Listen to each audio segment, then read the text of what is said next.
ইসলামী যুব আন্দোলন বাংলাদেশ রাজাপুর উপজেলা শাখা কর্তৃক আয়োজিত আজকের এই তৃণমূল সমাবেশের আমাদের প্রধান অতিথি, আমাদের বিশেষ অতিথিবৃন্দ, আমার সহযোগিতা বন্ধুগণ, আজকের ইসলামী যুব আন্দোলন বাংলাদেশ এই রাজাপুর পাইলট মাঠে এমন একটি প্রোগ্রামের আহ্বান করেছে যে এখানে ছাত্র আন্দোলনের মাধ্যমে দেশে এক নায়কতন্ত্র উৎখাত করতে সক্ষম হয়েছিল।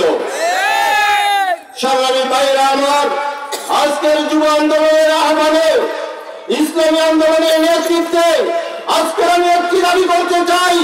আজকের ইসলামী আন্দোলনের নেতৃত্বে বর্তমান পরিচালিত নির্বাচন পদ্ধতি পরিবর্তন করে পিয়ার পদ্ধতি নির্বাচন বাস্তবায়নের জন্য আমরা আজকে আহ্বান জানাবো। আর এই নির্বাচন পদ্ধতি যদি পরিবর্তন না হয় তখন এই বাংলার জমিনে কখনো শান্তি প্রতিষ্ঠিত হতে পারে না।